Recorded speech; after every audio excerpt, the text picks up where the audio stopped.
Bem-vindos a mais uma edição de debate.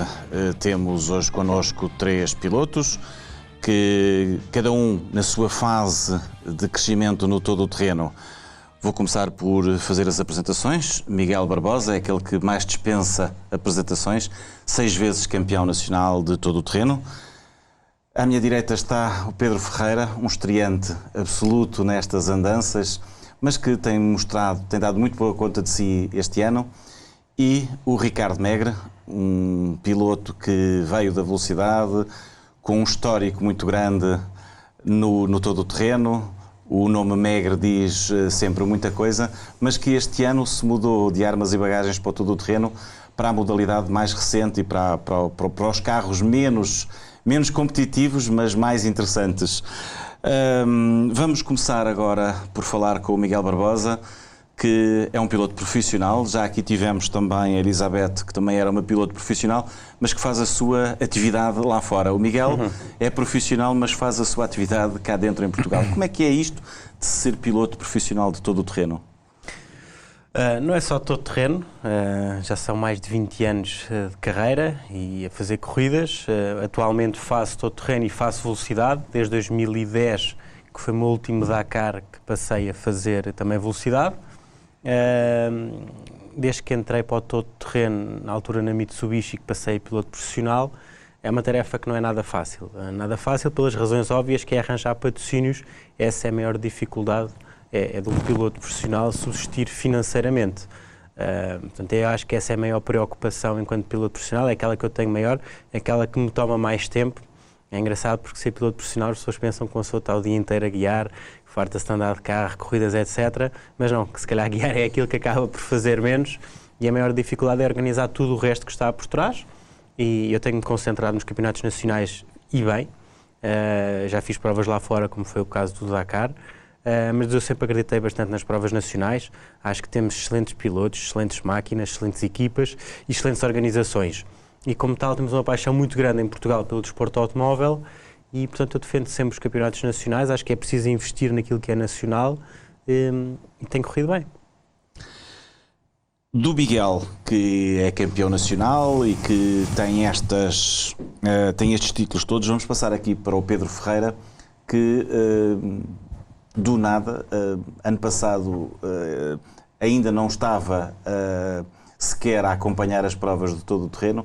Ainda há pouco falávamos e ele nem sabia como é que vai ser isto do Porto Alegre. Vai estar muita gente, não vai estar muita gente, como é que é? Entrou aqui no todo o terreno e até tem feito bons resultados e com uma máquina menos vulgar, uma máquina de 2 rodas motrizes. O que é que te levou a entrar na competição e a vir para o todo o terreno? Eu sempre tive uma grande paixão pelo desporto motorizado. Desde pequeno que acompanho diversas modalidades. Acho que foi um vício incutido pelo meu pai. Mas sempre tive mais uma paixão diferente das outras por desportos motorizados em terra, ou seja, ralis e todo terreno. Em 2012 surgiu a oportunidade de fazer as 24 horas de fronteira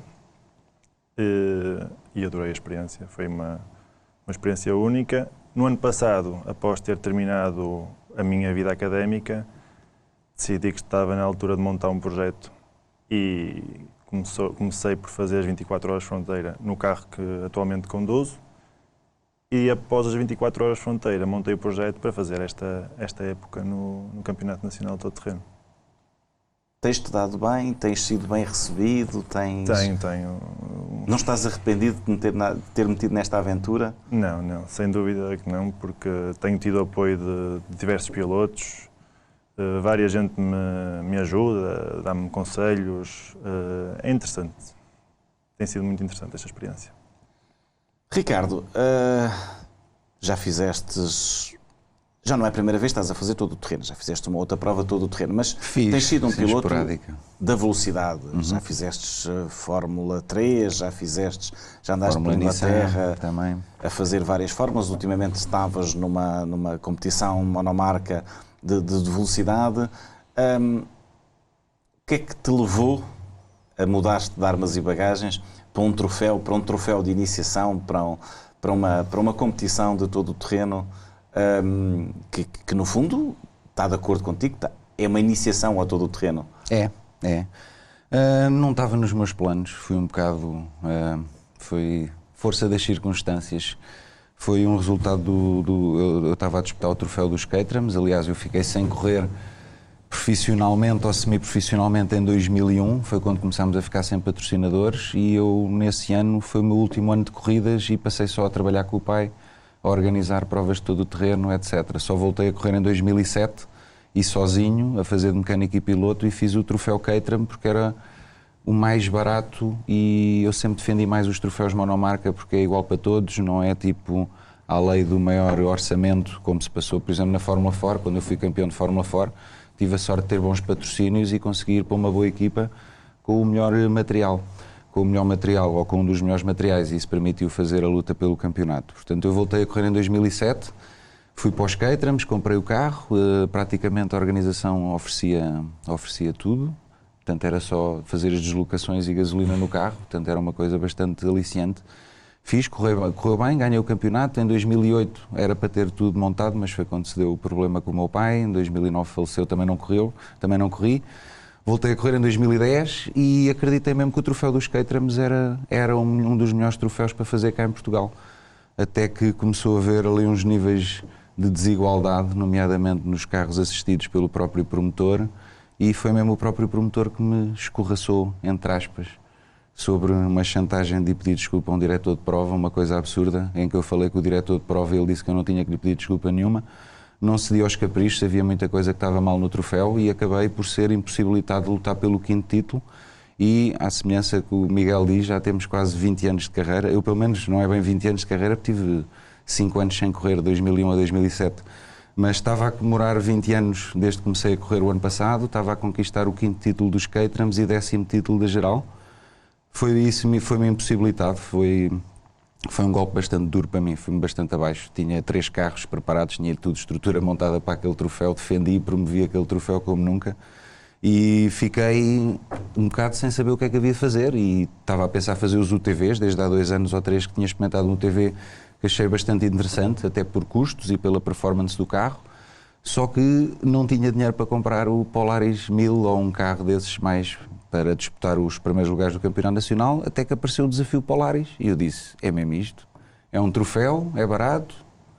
Comprei o carro e comecei a ir para as provas e tem estado a correr bem até agora.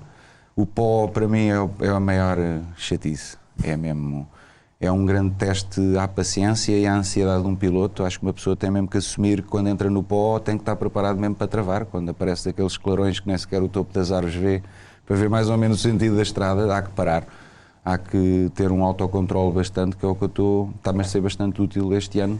Está a ser uma fase de aprendizagem e também estou a disputar um troféu, pelo menos consegui-me enquadrar em algum sítio e sinto-me em casa, por um lado, visto que conheço muitas das pessoas, pelo menos destas 3 provas que fizemos até agora, sempre conheci as pessoas da organização, etc. Portanto, sinto-me muito mais bem-vindo e bem recebido agora no todo o terreno do que na velocidade, e o público vem às provas de todo o terreno, nem se pode comparar à velocidade, porque na velocidade hoje em dia não há público. Há curiosos que lá vão, há amigos dos pilotos que vão, agora no todo o terreno é bastante agradável ver a aderência do público, tanto o pró como nas zonas de espetáculo, em zonas de passagem.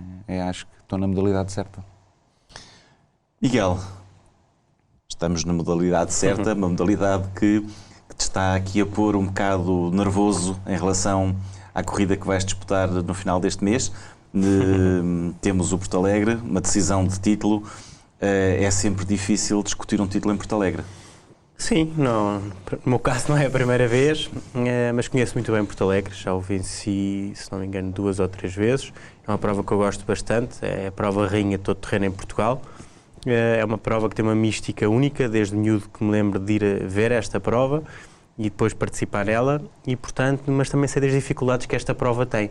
É uma prova consoante as condições climatéricas, pode ser uma prova normal, como pode ser uma prova extremamente difícil, e é uma caixinha de surpresas. Portanto, ir para Porto Alegre discutir um campeonato é sempre difícil, para além da concorrência que vamos ter, obviamente pela prova que é em si.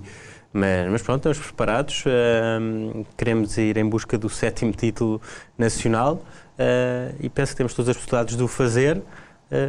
Temos concorrência, acho que o campeonato, como eu tenho vindo a dizer, está bem e recomenda-se. E, portanto, acho que vamos ter mais um grande espetáculo em Porto Alegre, como tivemos recentemente na Baixa Idanha. Quais são as contas? Não é contas, é andar para a frente. Não, mas quais são, o que é que precisas de fazer? Depende, obviamente, daquilo que o Nuno e que o Hélder fizerem, mas o meu objetivo é ficar à frente deles e assim não preciso de fazer contas nem depender de ninguém. Já temos 3 vitórias esta época, o que é importante. Infelizmente temos uma desistência e temos um 6º lugar. Portanto, agora temos que ficar à frente do Nuno ou do Hélder. Do Hélder as contas estão um bocadinho mais fáceis, do Nuno temos que ficar à frente dele. Mas eu acho que nós temos que pensar em fazer a nossa prova. É sempre assim que eu encaro as provas, não vou com grandes preocupações ou com grandes esquemas de pontos, porque isso nunca dá bom resultado. Vamos fazer a nossa prova, eu sei que se tudo correr bem, o resultado final será positivo.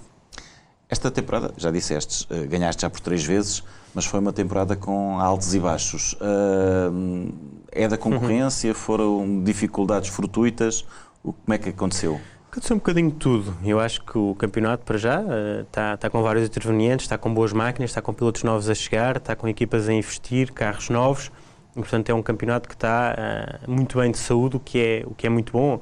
E agora o que se passou na Baixa Idanha, a luta ao segundo pela vitória da prova, acho que é bom para todos, para as organizações, para o público que está a ver. Eu acho que isso teve a sua repercussão. No meu caso pessoal, começámos muito bem a época, depois tivemos uma desistência e tivemos um problema mecânico que nos fez estar parado na pista uma série de tempo e acabámos por acabar em 6º. Faz parte do desporto automóvel, estes problemas existem, há que tentar minimizá-los ao máximo. Infelizmente aconteceram, agora viemos atrás do prejuízo, ganhámos a última prova que era muito importante nas contas do campeonato e agora está tudo em aberto para Porto Alegre. Em Porto Alegre, junto com o campeonato nacional, vamos ter uma série de pilotos estrangeiros. Ainda há aqui dúvidas sobre se a Peugeot virá ou não virá, sobre ainda quem vem, mas Porto Alegre tem sempre um plantel muito grande. Mas consegues-te abstrair dessas lutas para te centrares na luta do campeonato? Sim, o meu principal objetivo é ser campeão nacional.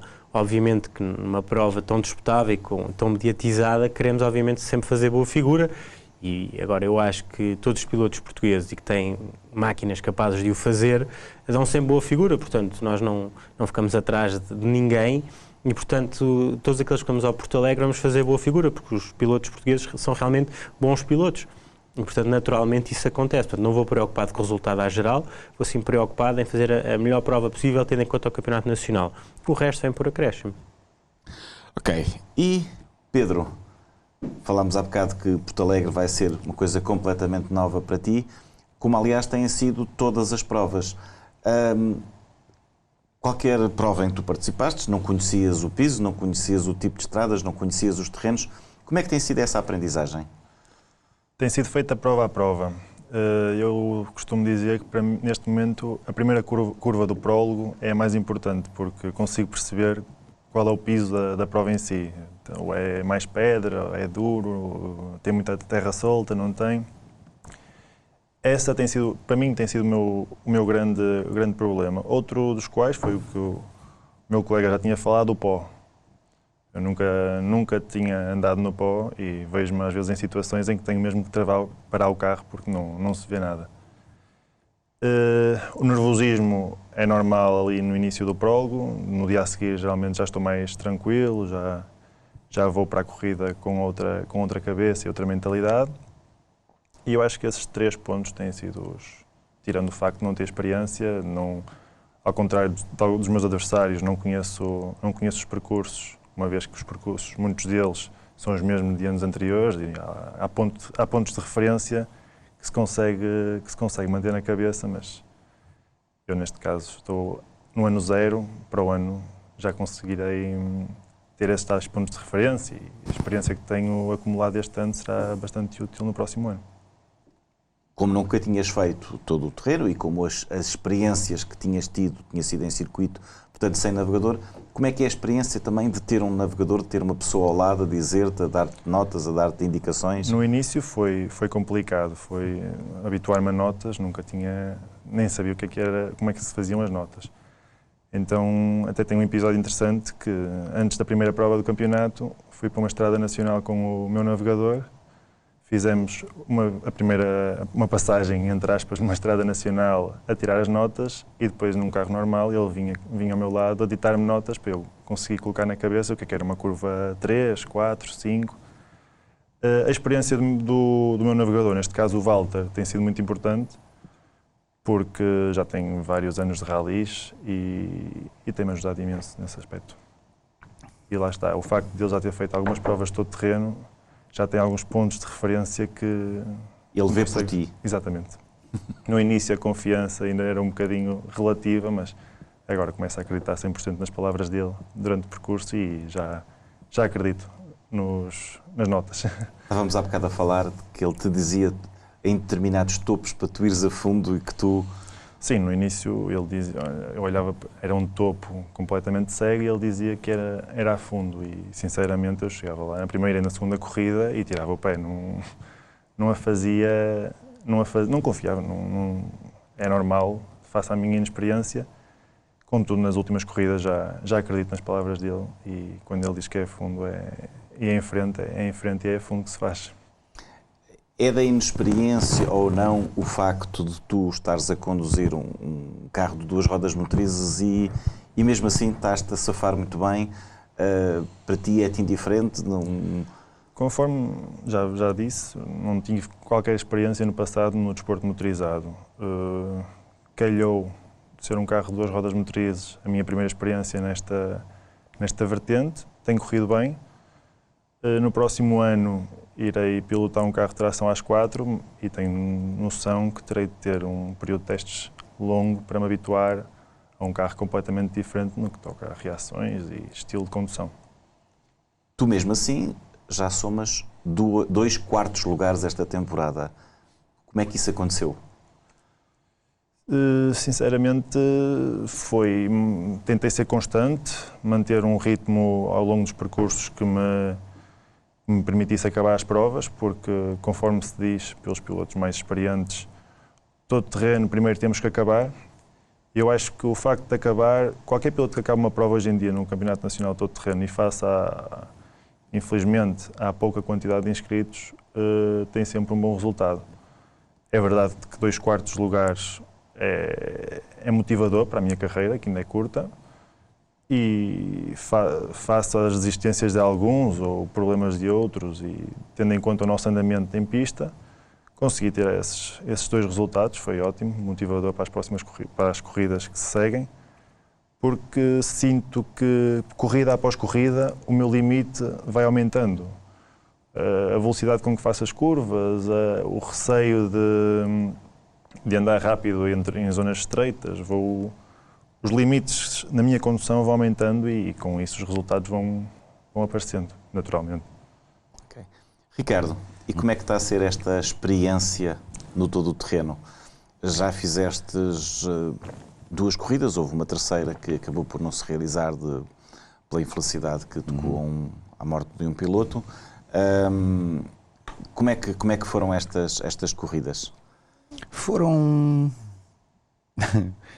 engraçadas, às vezes com algumas surpresas, porque tive pouco tempo para andar no carro, que isto foi tudo muito decidido em cima da hora, portanto tive poucos quilómetros em cima do carro. Aliás, uma coisa curiosa foi a primeira vez que me sentei no carro para experimentar, ainda com as jantes de origem sem espaçadores, lá em Torres Vedras, lá no concessionário da Polaris da JL Racing, do João Lopes. Dei uma volta no carro e fiz 300 metros e cheguei a uma curva, dei assim uma atravessadela e pumba, foi logo uma tombadela para o lado. Portanto, isto foi a minha primeira experiência no carro. Qualquer outra pessoa, aliás, muitas pessoas mas a primeira conclusão que disseram é isso é uma porcaria, isso não vai dar, isso vai se desfazer tudo, isso não é nada. Quer dizer, foram muito mais desprestigiantes logo ao início, sem ver o que é que o carro dava, do que deveriam ser, porque uma coisa boa que há, e que já o meu pai defendia, era troféus monomarca. Era o que há de menor custo e de igualdade de circunstâncias para todos os pilotos. E acho que se devia promover e apoiar e dar força e puxar para mais pilotos virem fazer um troféu. Eu devia-me logo ter assustado com isso, comecei a ver bem, isto é velocidade, velocidade é velocidade, todo terreno é todo terreno, hoje há uma volta nisto, hoje há uma cambalhota, isto não vai correr bem. Mas como não tinha também outra hipótese para fazer, lá acabei por comprar esse mesmo carro que dei, que não foi tão cambalhota, foi só um tombo para o lado, e adaptei-me bem, mas uma condução completamente diferente. Talvez o mais parecido que eu acho com velocidade é só talvez quando eu estou a fazer drifts no Autódromo do Estoril, é a única semelhança que eu vejo de condução, portanto nisso ajudou-me bastante, porque já tinha um bom treino em drifts, que é controlar um carro para lá do limite da aderência, e no todo o terreno muitas vezes, às vezes chega-se a umas curvas mais depressa do que qualquer curva geograficamente permite, e às vezes corre assim uns sobressaltos que tem que ser rápido nos reflexos e a puxar um carro outra vez para o sentido certo. Mas de resto, o que o Pedro estava aqui a dizer de ter um navegador, eu a primeira vez, vá lá que isto como é monolugar não temos navegador, porque a primeira vez que eu fiz a prova de reguengos numa pick-up do Troféu Tomás Melbreiner, e saí logo fora da primeira curva, saí logo fora de pista, porque aquilo fez uma confusão, é a mesma coisa. Nós íamos fazer uma corrida e ir ouvir fones, com alguém aos gritos aos ouvidos, a dizer vai para ali, vai para lá, quer dizer, não tem nexo, aquilo fez-me bastante confusão. Por um lado, prefiro ir sozinho, prefiro ir eu concentrado, mas só tem um problema, agora nesta última prova perdi-me, porque era um estradão e era uma curva de 90 graus para a esquerda e alguém partiu a fita, e a fita com o vento caiu para trás, e eu pensei que era em frente. Se tivesse o navegador a ver um roadbook, ele dizia-me que naquela distância era curva 90 graus, deixa a pista principal. Portanto, isso é uma desvantagem, não temos navegador. Por outro lado, gosto mais de ir tranquilo ali no meu mundo, como eu costumo chamar, atrás do volante e andar o mais rápido consigo. Gostei, estou a gostar e devo ficar. Ao mesmo tempo, tu corres, fazes assistência, preparas o carro, ainda preparas outros pilotos. Como é que estás a gerir essas coisas todas? Bem, é complicado, ao passo que na velocidade eu nos primeiros dois anos e meio conseguia fazer tudo sozinho, ir sozinho para as corridas, ou levar um amigo, ou a namorada na altura. Descarregava o carro, era tudo ali, era a box, era ali, as verificações era na torre de controle. Agora no todo o terreno não dá para fazer isto. A primeira vez que eu fiz, deixei o carro no parque fechado e agora como é que volta a assistência? A pé, tive de estar a pedir boleias, etc. Não foi muito evidente. Quanto ao Polarizei-se, não se pode fazer muito no carro, não tem grande afinação, é praticamente só o alinhamento e a força da pré-carga da mola atrás, portanto não tem muito que afinar, é mais sentar e guiar, já pus aquilo a meu gosto em termos desses equilíbrios e dessas afinações, e agora tenho tempo para estar a dar assistência a outros pilotos, em que a principal vantagem de eu ter passado a velocidade para todo o terreno foi que o meu pai já tinha feito uma boa pista todo o terreno, ao lado da nossa casa, lá na Beira Baixa, que é bastante útil para andarmos a fazer testes. Aliás, o piloto, o Nuno Wilhouse, que é o piloto da Rede Inove, que é a empresa dele, de peças de automóveis, ele veio fazer a prova comigo e uma das mais-valias foi, um dia antes da prova temos um dia de testes na pista, vais rodar, ver se está tudo bem, habituar-te a isto. Eu andei com ele ao lado, andei eu a guiar, ele comigo, ele ao lado. Portanto, isso é uma grande mais-valia, porque no todo o terreno não há cá treinos livres, não é? Portanto, é chegar e ir direto para o prólogo, e muitas das pessoas que não tenham treinado num fim de semana antes ou uns dias antes, é muito diferente chegar ali e começar logo. Eu, pelo menos, acho que é importante sair num bom prólogo, nomeadamente por causa do pó. Mas, por acaso, uma coisa curiosa, por causa do pó, diziam tão mal deste Polaris 570, que só tem 40 e tal cavalos, mas no prólogo ainda se consegue meter ali no meio da tabela, eram 27, salvo erro, e ou 28 agora em Castelo Branco, em Idanha, e eu fiquei em 19º no prólogo, portanto acho que é um tempo fantástico para aquele carrinho pequenino, que é bastante acessível financeiramente. Aliás, eu achei estranho como é que só apareceram a contar comigo quatro concorrentes, mas desde já dou os parabéns a todos, ao Alexandre, ao Filipe, à Joana, porque pelo menos tiveram ou a ousadia ou a coragem de vir experimentar um carro que, a vista de todos e de pessoas com alguma experiência nesta matéria, diziam que não ia aguentar e que o carro era uma porcaria, e não é. É muito bom e é fiável e é capaz de fazer resultados melhores do que alguns 900 e 1000 centímetros cúbicos. Ok. Miguel, tu este ano tens uma experiência também nova e diferente, para além de correres, para além de teres o teu carro, tens agora a tua oficina, tens a tua estrutura, era aquilo que há bocado estavas a dizer, gastas o teu tempo todo de profissional a tratar de expediente. Sim, hoje em dia sigo mais o dia-a-dia do que seguia antigamente. Se bem que eu sempre estive muito ligado aos meus projetos, houve partes que eu sempre me ocupei, obviamente não falando da parte dos patrocínios e tudo, mas depois é como gerir uma empresa. E com os patrocínios também temos sempre algum trabalho a fazer, ou seja, de ações, ou preparar coisas que vamos fazer com eles, ou formas sempre de mediatizar os nossos projetos. Mas sempre gostei de acompanhar a parte mecânica dos meus projetos e seguir. Só que esse dia-a-dia estava entregue, sempre tive entregue a outras empresas. Apesar depois de colaborar, obviamente, com outras pessoas, com as pessoas das suspensões ou do motor, enfim, sempre fiz eu essa ponte entre as equipas onde estava o carro e estas pessoas que estão sempre comigo já há vários anos. Agora passei eu a fazer o dia-a-dia e eu, como gosto bastante da parte mecânica e tudo mais, foi interessante para mim e acho que enquanto piloto também me ajuda, porque estou mais dentro dos problemas, conheço o carro mais a fundo daquilo que conhecia, porque obviamente, apesar de tudo aquilo que iríamos tendo, e para o Dakar tivemos treino mecânico, etc., nunca é a mesma coisa do que estar todos os dias a ver o carro e a ver os problemas a acontecer e a solucionar. Portanto, enquanto piloto, é uma mais-valia para mim estar sempre ao lado do carro, basicamente é isso. A tua ideia, para já tens que gerir a tua estrutura, mas a tua ideia é depois também teres outras pessoas a quem dás assistência, com quem vais apoiar? Sim, não, obviamente que isto foi o ano zero, no fundo, foi um ano para perceber a todos os níveis este novo processo, mas obviamente que no futuro a ideia é evoluir e isso passa obviamente por ter mais pessoas dentro da equipa. Estamos a falar de mecânica, o teu carro já é uma máquina robusta, uma máquina que ganha muitas corridas, mas é uma máquina que já tem alguns anos. De qualquer forma, tens também colaborado na evolução, no trabalho de desenvolvimento desse carro. Como é que isso tem sido feito? Este carro tem um problema. É um carro que nasce em 2009 e que nasce no seguimento da Mitsubishi oficial.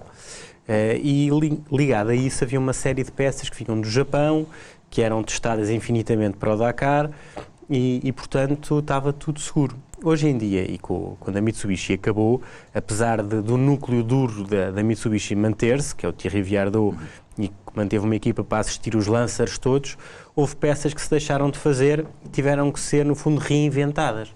E obviamente que os meios já não são os mesmos, os testes já não são os mesmos e está aí a dificuldade.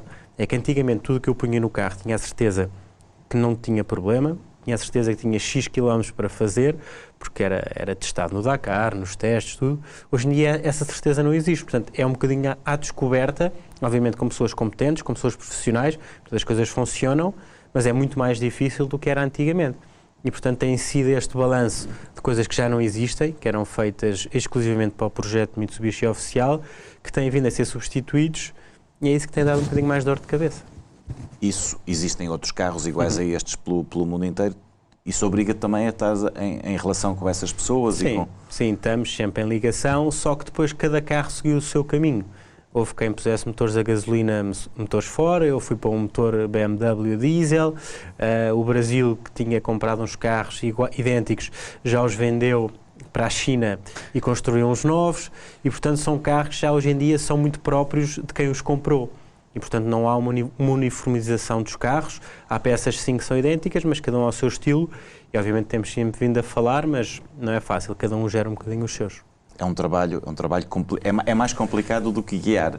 Sim, é mais complicado do que guiar e, como eu disse, falta aqui muitos testes. Há as peças que são novas. Por exemplo, uma das peças novas que temos é uma caixa de direção. Essa caixa de direção não evolui tão rapidamente como eu gostaria, porque falta quilómetros e as nossas provas não é suficiente e as provas que os outros que estão a utilizar esta caixa de momento não é suficiente para levar ao ponto daquilo que vínhamos habituados. Por falar em carros, tu vais ter uma realidade diferente. Está a ser feito um carro novo para ti, um carro made in Portugal, mas de um construtor que já vai na dezena e meia, quase 2 dezenas de carros construídos. Tira um bocadinho do véu do que é que vem aí. Vem aí um carro de tração às 4, uma pick-up, ainda no chassi de Pierres. A nível da carroceria, ainda estamos a estudar diferentes opções. Vai ser um carro com motor diesel, BMW também. E em relação ao resto, ainda estamos a estudar várias opções. O carro era para estar pronto para Porto Alegre e poderia estar, mas face à dificuldade e à dureza da prova, optamos por não fazer as coisas à pressa, com calma, acabar o carro e ter tempo para testar. Eu próprio adaptar-me ao carro, porque é um carro totalmente diferente da minha realidade atual, e por isso só estrearei no próximo ano. Passas muitas horas a ir ver o filho a nascer? Passo. Estou muito entusiasmado com o carro. Vou lá semanalmente e vejo que o carro... No início eu dizia que o carro nunca mais iria estar pronto, aquela ansiedade inicial, agora já vejo progressos. Já se vêem a olhos vistos. Semana após semana chega à beira do carro, o carro já está totalmente diferente e anseio pelo dia em que me possa sentar nele e finalmente andar com ele. Tal como o Miguel aqui dizia, também o facto de estares mais próximo do carro te faz ir percebendo ou ir tentando perceber um pouco de mecânica e tentando acompanhar também essa parte? Sim, eu no início do ano pouco percebia de mecânica. Com o desenrolar do tempo começo a conseguir passar à equipa, principalmente, o que é que acho que consigo melhorar. Se calhar não consigo ir logo ao ponto específico, mas através das minhas palavras consigo que eles percebam aquilo que eu acho que está mal e que pode ser melhorado. Sei que com a experiência essa informação, que é muito importante, será cada vez melhor, mas neste momento começo a inteirar-me e é interessante ver o carro a nascer do zero, porque questiono, quando lá estou, o porquê das coisas estarem ali, o porquê de não estarem ali, e vamos explicando. E isso é importante no futuro, porque terei outro conhecimento sobre o carro em si. O carro atual já estava feito, o carro atual que eu estou a conduzir já estava feito, quando comecei a conduzir com ele. Por isso este, como é feito do zero, acompanhei o processo todo até à fase final, tenho outro conhecimento à volta da mecânica do carro. Nós portugueses temos sempre uma grande tendência de o que é lá de fora é que é bom.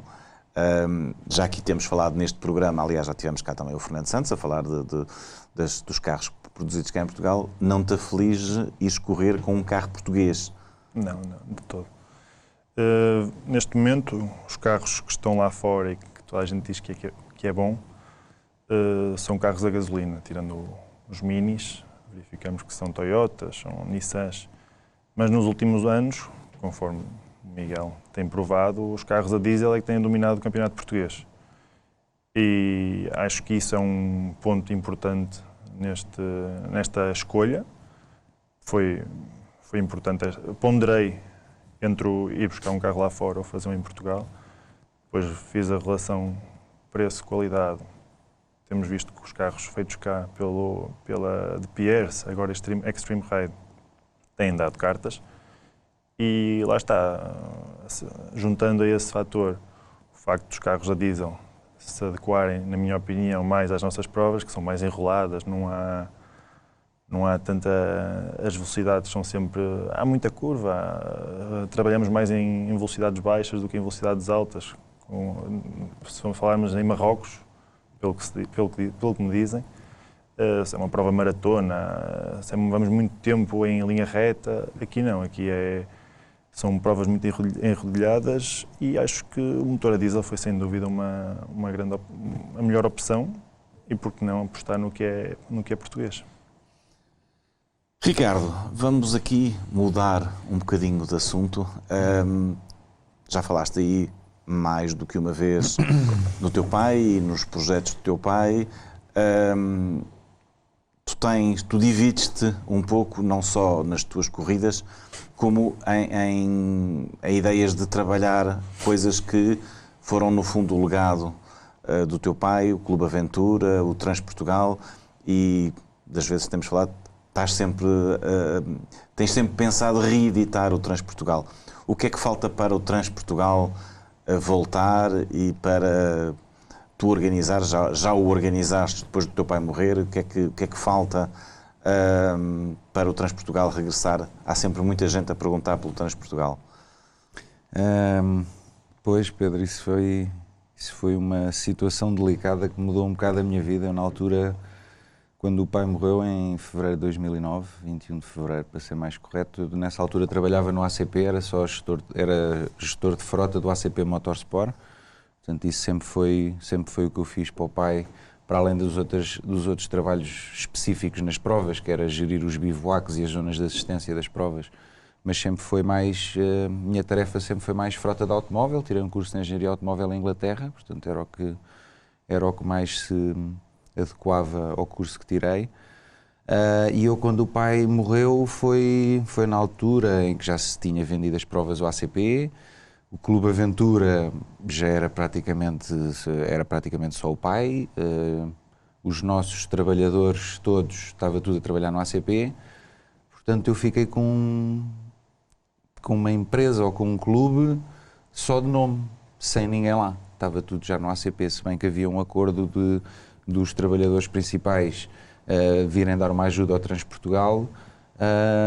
A feira de clássicos que o pai lançou em 2008 era uma coisa só dele e era uma coisa que fazíamos lá na nossa casa na Beira Baixa, onde expunhamos a coleção do pai de carros verdadeiros, carros em miniatura, dos brinquedos que ele foi colecionando a vida inteira e dos objetos que ele trazia das viagens, que eram inúmeros, não é? Portanto, haviam esses dois eventos e eu estava a trabalhar no ACP, mas na altura foi-me imposto um bocado que eu não podia fazer mais nada a não ser as coisas do ACP, Motorsport.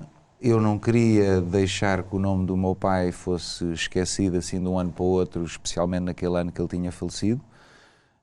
Portanto, continuei, ainda fiz esse Transportugal, que foi uma semana depois, lembro-me de ter ido à missa de sétimo dia numa sexta-feira e ter seguido para o Transportugal para fazer, mas esse já estava montado. Foi muito mais complicado na continuação desse ano, que me fui bastante abaixo emocionalmente e fisicamente também.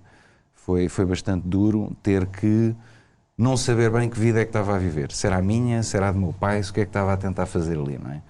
E tive que acabar o livro dele, que ele acabou só a parte do texto ainda no hospital, e estava a pensar continuar o Transportugal, porque as pessoas que ajudavam para o Transportugal estava tudo envolvido, não era preciso eu estar fisicamente envolvido para o Transportugal andar, tinha falado com os patrocinadores, estava tudo ok para continuar, e continuei. E em 2010 batemos o recorde deste século, isto contando desde 2000 para cá, batemos o recorde de inscrições de motas e carros. Portanto, ao contrário do que até uma pessoa também conhecida nesta matéria, que é o Sr. Alexandre Correia, publicou na sua revista a dizer que o último Transportugal bom foi de 2009, que foi no ano em que o meu pai morreu, quando é absolutamente mentira. Foi em 2010, foi o maior Transportugal que tivemos este século, e para além dele ter dito que eu era herdeiro só de nome, que foi uma coisa que também me atingiu bastante pela negativa, não é? Não é nada agradável ouvir isso, principalmente quando se está a dar, não é bem o nosso melhor, mas quando se está a fazer com que se promova a imagem, não é? Do meu pai neste caso.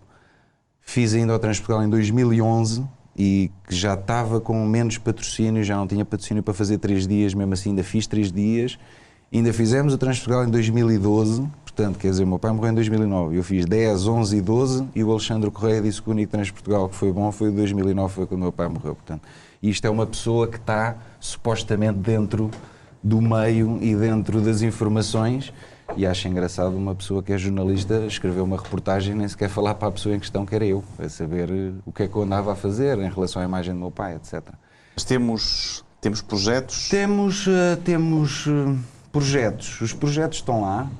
Acho que nestes últimos anos dei por mim a ter aquela dúvida que não sabia que vida é que andava a ver, se era a minha, se era do meu pai, se devia deixar tudo para trás das costas e encerrar tudo, mas está-me aqui atravessado. Não consigo simplesmente desligar a ficha e fechar tudo, portanto ainda tenho a empresa aberta, o Clube Aventura ainda existe, com a marca registada, e estou a pensar fazer uma expedição a Marrocos para o ano, um passeio de Moto 4, um passeio de clássicos e um de motas de estrada. Portanto, próximo ano, este ano para mim a nível pessoal já está a ser o nível da reviravolta com isto de vários assuntos pessoais, mas este também de profissional das corridas, ter passado a velocidade para todo o terreno, e vou continuar com esta vertente e a fazer passeios para quem esteja interessado, e como também deixei de ter apoio para fazer a feira que o pai fazia lá na Beira Baixa, A minha intenção é nestes passeios, seja de carros clássicos, seja de motas de estrada, fazer uma passagem pela Beira Baixa e aí sim, a esses concorrentes, abrir as portas da casa e mostrar a coleção de carros do pai, das miniaturas, o museu, o lagar de azeite, etc. Aí sim, essas pessoas vão poder visitar. Ok. Miguel, o José Megre foi também quem lançou Portugal nas provas internacionais, no Dakar. Toda a gente, há bocado o Pedro também falava, qualquer pessoa que entre do todo o terreno sonha um dia fazer o Dakar ou qualquer coisa. Tu já fizeste 3 Dakars, além de campeão nacional, já fizeste 3 Dakars. A internacionalização está em banho-maria? Está para regressar? Só que à parte, o primeiro Dakar que eu fiz, uma das principais pessoas com que falei antes de ir foi o José Megre, que obviamente que era um bom amigo de família e um longo conhecido, e com uma experiência enorme, e foi uma pessoa que tanto o Miguel Ramalho e eu fomos ouvir a sua experiência antes de irmos para o primeiro Dakar, e foi bastante importante. Relativamente ao projeto, obviamente que eu, a nível internacional, no que diz respeito ao todo-terreno, só vejo no Dakar, para já, uma boa alternativa ao Campeonato do Mundo. Penso que não é aliciante. E todas as outras provas também, de momento, não me dizem nada. Estou bastante atento também à Africa Race, e estas 2 provas, sim, o Dakar e a Africa Race, são provas que me enchem as medidas e, no fundo, e que fazem sentido. Tu, aliás, fizestes o Dakar em África e na América do Sul. 2 vezes em África e a última vez, 2010, na América do Sul. Pessoalmente, gostei muito mais da América do Sul. Achei um percurso muito mais variado, muito mais interessante, com muito público. Mas pronto, é uma escolha pessoal. Eu gostava bastante de voltar, mas há aqui uma série de obstáculos, a distância, a diferença horária, portanto os patrocinadores e um bocadinho a Europa desligou-se tudo da Dakar. Isso foi um problema para quem tem que ir lá com patrocinadores, que não vai em equipas oficiais ou outra coisa. É muito difícil justificar um investimento lá e o retorno já não é aquilo que era. Além de mais, nós tivemos aqui anos excelentes à prova arrancada de Lisboa. Portanto, estou um bocadinho dividido. Gostava de ir, mas neste momento não tenho condições para o fazer. Nem acho que seja, neste momento, uma boa decisão em termos de patrocinadores para mim. Eu tenho que sempre pesar isso. Isso a mim é a decisão mais importante, é que seja compensador para os meus patrocinadores a todos os níveis, a nível de ações que possam fazer, a nível de retorno e tudo mais. E, portanto, obviamente que pessoalmente gostava bastante de voltar. Tenho é uma muito gestão para evoluir. profissional, é uma gestão. Tem que ser, tem que ser. Mas não perdes a esperança de lá regressar. Não, obviamente, estou sempre em contacto, estou sempre atento, estou sempre a ver, mas sei das reais dificuldades que é lá voltar, mas obviamente se tiver uma oportunidade irei voltar. E estamos quase a terminar, queria fazer só mais aqui uma pergunta ao Pedro. Estamos aqui a ouvir falar de um piloto que já foi 6 vezes campeão, que já fez 3 Dakars. E os teus sonhos e os teus projetos? Sonho fazer um Dakar, conforme já tinha dito, porque acho que qualquer pessoa que esteja no meio sabe que isso é a prova rainha a nível mundial. Neste momento tenho noção que tenho que aprender, tenho uma fase de crescimento pela frente e só após 1 ano ou 2 anos, a partir de agora, é que poderei pensar na vertente internacional. Contudo, acho que não nos podemos esquecer que o campeonato português é dos campeonatos mais competitivos do mundo. Temos excelentes pilotos, temos excelentes máquinas. Por isso, um dia que vá para uma vertente internacional, terei de ponderar bem para onde ir, porque é complicado arranjarmos campeonatos tão competitivos como o nosso. Tenciono, sei lá, dentro de 2, 3 anos, talvez, fazer uma experiência lá fora, não vou negar, mas neste momento estou contente e realizado por estar a fazer o campeonato português e desejo ser bom cá dentro antes de ingressar lá fora. Eu também. E estamos a chegar ao fim, o nosso tempo terminou. Relembro que, para além deste debate, mensalmente existe também o Magazine TT, que dá conta das principais atividades de todo o terreno e afins que se realizam em Portugal e no estrangeiro. E muito obrigado aos meus convidados e muito obrigado ao público por continuar a apoiar e a assistir a esta modalidade que é o todo o terreno.